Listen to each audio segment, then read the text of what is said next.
Power Rangers की history क्या है, पावर रेंजर्स के कितने सीजन्स हैं, आखिर पावर रेंजर्स बंद क्यों हुआ, इन सभी बातों का आज हम पता लगाएंगे।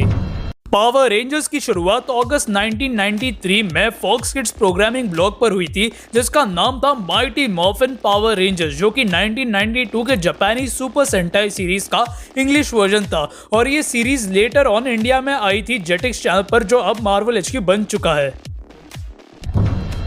पावर रेंजर्स की टाइमलाइन 4 हिस्सों में बटी गई है। पहला हिस्सा है जोरडॉन एरा, जिसमें माइटी मॉर्फिन पावर रेंजर्स के 4 सीजन शामिल है, जो कि 1993 से 1996 के बीच आई थी। और उसके बाद इस एरा में 1996 की पावर रेंजर्स जीरो, 1997 की पावर रेंजर्स टर्बो, 1998 की पावर रेंजर्स इन स्पेस तक की सीरीज शामिल है। और ये एरा पूरे 6 साल तक चली। अब तुम सोचते होगे कि इसे जोरडॉन एरा क्यों कहा जाता है और ये जोरडॉन एरा क्या है। अब देखो, इन 6 सालों के पीरियड को जोरडॉन एरा इसलिए कहा जाता है क्योंकि पावर रेंजर्स के पहले 4 सीजन्स और बाकी के 2 नए सीजन्स में जोरडॉन ने ही पावर रेंजर्स को मेंटोर किया था। और इस ड्यूरेशन में पावर रेंजर्स की सीरीज एक ही स्टोरी लाइन को फॉलो कर रही थी।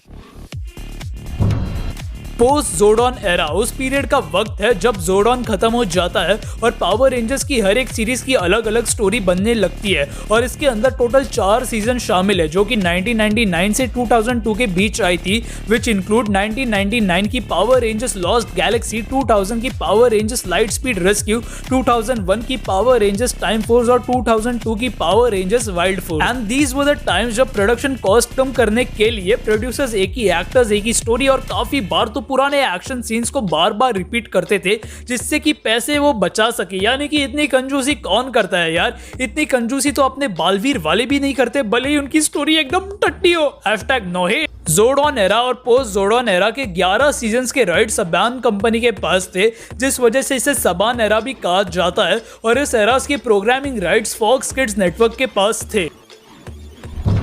डिज्नी एरा की शुरुआत टेक्निकली 2002 में वाइल्ड फोर्स की सीरीज से हुई थी, but since that era was a conclusion to post Jordan era, उसे डिज्नी एरा में शामिल नहीं किया जाता। डिज्नी एरा 2002 में शुरू होती है जब सबान ने पावर रेंजर्स के राइट डिज्नी को बेच दिए थे। और 2002 से लेकर 2009 के पीरियड को डिज्नी एरा कहा जाता है। और इतना ही नहीं, एक फन फैक्ट भी सुन लो, 2003 से 2009 के सभी सीजन्स को डिज्नी न्यूजीलैंड ने प्रोड्यूस किया था।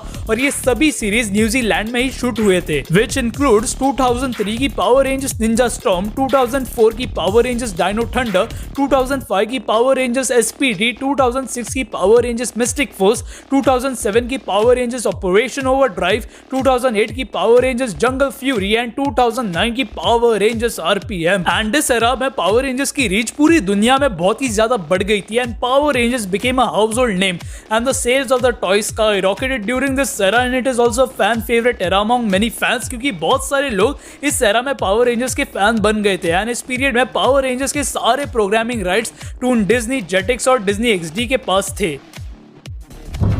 न्यू एरा या फिर नियो सबान एरा की शुरुआत 2011 से हुई थी, जब सबान ने पावर रेंजर्स के राइट फिर एक बार डिज्नी से $43 मिलियन में खरीद लिए। एंड द सीरीज इंक्लूड्स 2011 की पावर रेंजर्स सैमुराई, 2012 की पावर रेंजर्स सुपर सैमुराई, 2013 की पावर रेंजर्स मेगा फोर्स, 2014 की power rangers super mega force, 2015 की पावर रेंजर्स डायनो चार्ज, 2016 की power rangers dino super charge, 2017 की power rangers ninja steel and 2018 की power rangers ninja super steel. And इस era में programming rights Nickelodeon के पास थे। अब अगर आपने पावर रेंजर्स काफी समय से देखा है तब आपने एक चीज नोटिस की होगी, पावर रेंजर्स के पहले 3 एराज में पावर रेंजर्स की हर एक सीरीज 1 साल के वक्त में खत्म हो जाती थी और उसके टाइटल्स भी सेम हुआ करते थे और हर एक सीरीज में 35 से 40 एपिसोड्स होते थे।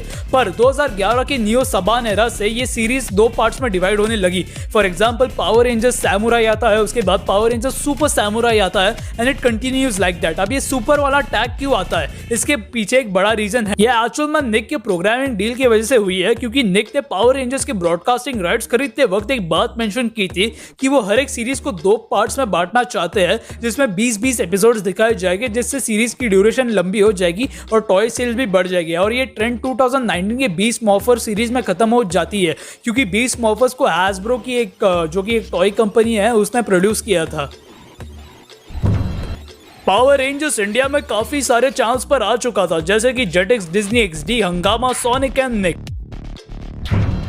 देखो यार, ये सुनने को तो अच्छा नहीं लगेगा but it's a fact. Power rangers is not popular in India has it was like 10-15 years before, और इसमें गलती निक नेटवर्क की है क्योंकि डिज्नी ने पावर रेंजर्स को एक अच्छा टाइम स्लॉट दिया, उसे एक अच्छा ट्रीटमेंट दिया जिससे उसकी पॉपुलैरिटी ऑडियंस में बनी रही। पर डिज्नी इंडिया ने जब निक को ये राइट्स भेजे तब निक ने शुरुआती दिनों में पावर रेंजर्स को एक अच्छा टाइम स्लॉट भी दिया था, उन्होंने काफी सीरीज को रिपीट किया था, पर बाद में उनका मोटिव अचानक शिफ्ट हो गया और उन्होंने पावर रेंजर्स को एकदम रात का टाइम स्लॉट दे दिया और पूरे दिन वो मोटू टट्टू और गूदरा जैसे फालतू के शोज दिखाने लगे।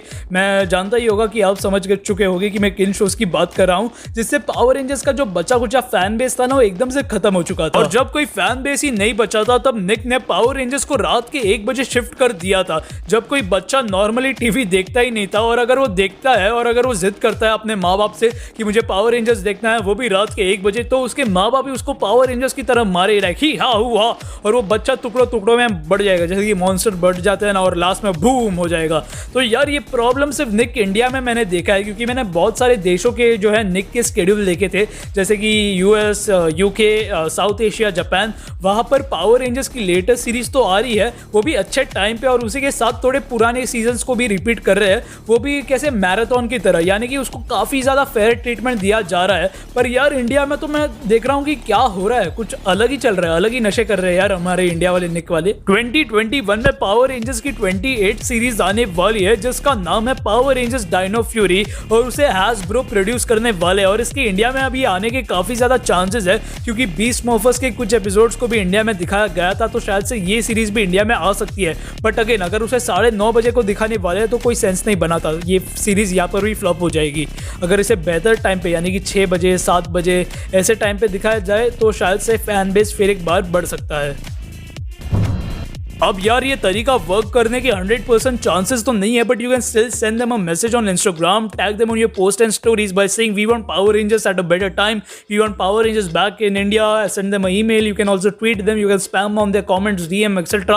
आपको पता ही होगा कि क्या करना है, और उससे हो सकता है कि पावर रेंजर्स फिर आ जाए, पर अगेन मैं 100% गारंटी नहीं ले सकता, पर यार हम ये सब करके एक उम्मीद की किरण तो जनरेट कर ही सकते हैं यार। तो यार ये थे कुछ facts, history, future information power rangers के बारे में, और भी काफ़ी सारे फैक्ट्स और अमेजिंग बातें पावर रेंजर्स के बारे में इस वीडियो में बता नहीं पाया, क्योंकि अगर मैं वो सारे बातें इस वीडियो में डाल देता तो वीडियो बन जाती थी 30 मिनट की, और बाद में तुम कहते कि जेन ड्रैगो एक्स ये तो यार सियप्पा हो गया। तो यार डरो मत, बाकी सारे फैक्ट्स भी बाकी के वीडियोस में कवर कर देंगे, तो यार चैनल को सब्सक्राइब कर देना, वरना मैं दूसरे फैक्ट्स के वीडियोस बना दूंगा और आपको पता ही नहीं चल जाएगा, और बाद में आप कहोगे कि यार जेन ड्रैगो एक्स ये तो आपने बताया ही नहीं। जेन ड्रैगो एक्स ने आपको बताया था चैनल को सब्सक्राइब करो, आपने नहीं किया, आपकी गलती, तो चैनल को सब्सक्राइब कर देना, वरना आप पॉइंट्स मिस कर दोगे, आप वीडियोस मिस कर दो, आप सब मिस कर दोगे यार। मिस करने में कुछ मजा नहीं आता, सब्सक्राइब कर दो यार। तब तक के लिए बस बाय टाटा, नमस्ते, सलाम, और खुद का ख्याल रखना है ऐसे बुरे वक्त में।